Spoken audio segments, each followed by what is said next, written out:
નમસ્કાર દર્શક મિત્રો, હું છું પરમાર અમીષા. તમે જોઈ રહ્યા છો લોક સામના ન્યૂઝ. તો જોઈએ આજના સમાચાર સાબરકાંઠાથી અમારા રિપોર્ટર જીતેન્દ્ર સોલંકી સાથે. સાબરકાંઠા જિલ્લામાં સ્થાનિક સ્વરાજની ચૂંટણીને લઈને મહત્વપૂર્ણ અપડેટ સામે આવી રહી છે. ઉમેદવારી પત્રોની ચકાસણી કામગીરી પૂર્ણ થઈ ગઈ છે.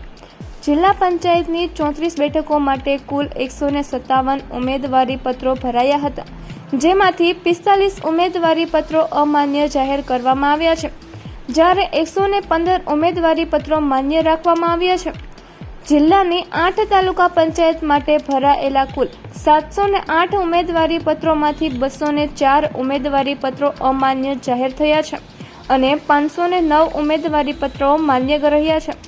હિંમતનગર નગરપાલિકાના 11 વોર્ડ માટે ભરાયેલા 109 ઉમેદવારી પત્રોમાંથી 18 ઉમેદવારી પત્રો અમાન્ય ઠર્યા છે, જ્યારે 91 ઉમેદવારી પત્રો માન્ય ગણાયા છે.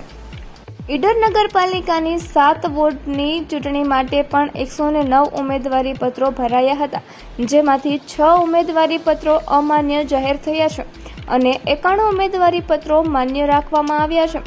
વડાલી નગરપાલિકાના 6 વોર્ડ માટે યોજનારી ચૂંટણીમાં કુલ 81 ઉમેદવારી પત્રો ભરાયા હતા, જેમાંથી 15 અમાન્ય ઠર્યા છે અને 67 ઉમેદવારી પત્રો માન્ય રહ્યા છે. હવે આગામી 15 એપ્રિલ ઉમેદવારી પત્રો પર ખેંચવાનો અંતિમ દિવસ છે. આ દિવસે બાદ સમગ્ર ચૂંટણીનું ચિત્ર સ્પષ્ટ થશે.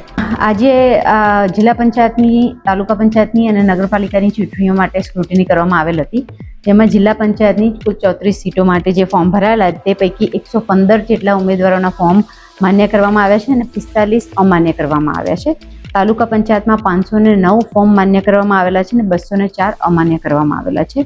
નગરપાલિકામાં 249 ફોર્મ માન્ય કરવામાં આવેલા છે અને 39 અમાન્ય કરવામાં આવેલા છે, જ્યારે પ્રાંતિજ પેટા ચૂંટણી માટે 3 ફોર્મ માન્ય કરવામાં આવેલા છે અને 1 ફોર્મ અમાન્ય કરવામાં આવેલા છે. તો ફરી મળીશું એક નવા સમાચાર સાથે. ત્યાં સુધી જોતા રહો લોક સામના ન્યૂઝ.